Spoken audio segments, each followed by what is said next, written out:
let's talk about your health and how chiropractic works. We all know that your brain controls your body. Of course, your brain communicates through the spinal cord up and down to your body.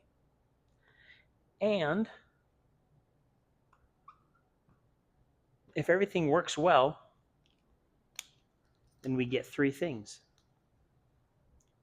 Nice clear flow from the brain to the body leads to function.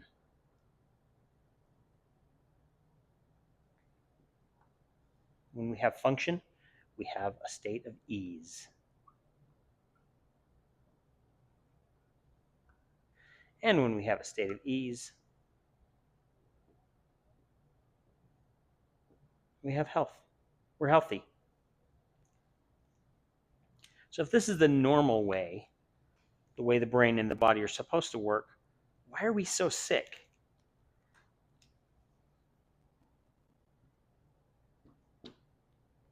Well, it's because of this horrible word, stress. So the brain can only adapt to so much stress.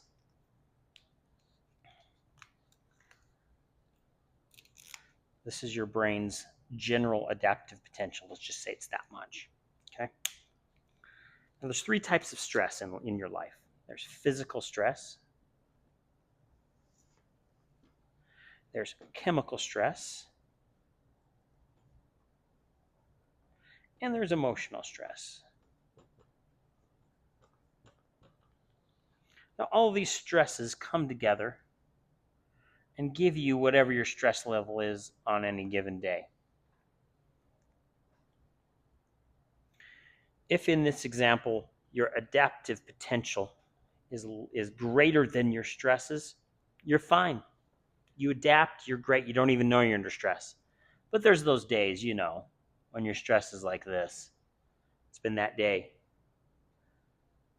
So how does your brain adapt to that stress, that extra stress that it can't adapt to? Well, it doesn't adapt. It compensates. So here's how it works.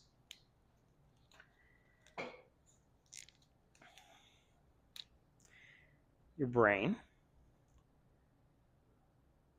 and you've got vertebrae, and you have your nerves. And we'll draw this here real quick.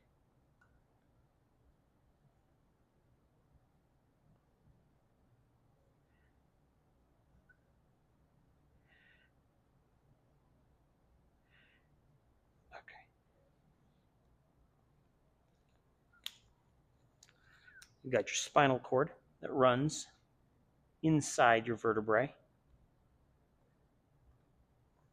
And then you have the nerves that are coming off the spinal cord, going out to every cell, tissue, and organ in your body.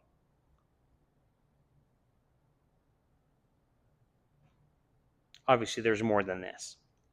But for our example, we'll draw this many. And then you have the muscles that connect from the middle of the vertebrae to the outside of the vertebrae below. They're called the multifidus muscles. There are other muscles, but these are super important for stress adaptation and for your brain to know where your spine is. So when you have this extra stress, well, what does stress do to your muscles? It tightens them up, right? So you've got this muscle right here on this left side that gets extra tight. And let's say it gets tight down here on this one. Essentially, you're not adapting, you're compensating, so the stresses aren't evenly balanced between the two sides. So we have this imbalance. The problem with this imbalance is it moves the vertebrae to that side and down, and it creates an interference in that nerve. The nerve doesn't work as well. The signals don't get to the body parts as well or back to the brain as well. We call this interference a subluxation.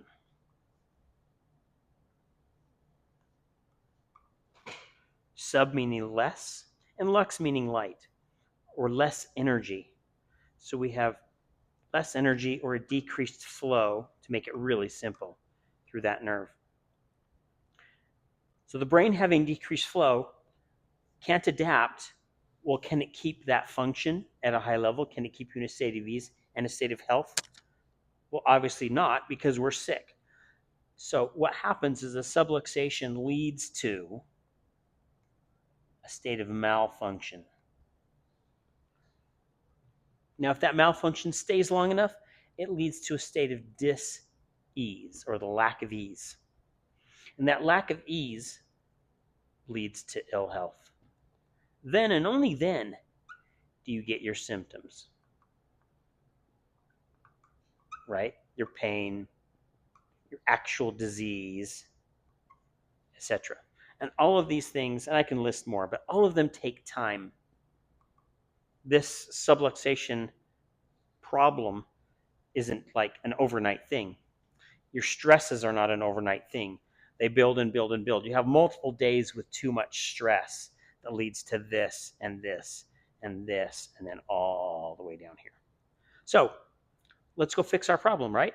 Let's go to the doctor. You've got a back pain. You've got some strange skin disease. You got whatever it is. And the doctor says, oh, we think you have XYZ. They give you a name to your symptoms. And they say, here's this nice little pill. Here's your prescription. Take it 3 times a day, and your problem will go away. Well, that little pill is not actually curing the disease, is it? We all know that. What it is, it's a Band-Aid. It's covering up the symptoms so you feel better in the short term. But does that fix the problem? No. So in a chiropractic idea of health, how do we fix the problem? Well, we don't want to start right here. This isn't where the problem is. The problem isn't even here, here, or here. The problem really is here at your stress levels. But I can't fix your stresses for you as a chiropractor. What I can do is address the subluxation, right? Address the vertebrae, the muscles, the tightness. So what do? We want to decrease your subluxations. So as a chiropractor, what we do is we adjust the spine. We move the vertebrae and we stretch the muscle when we do that.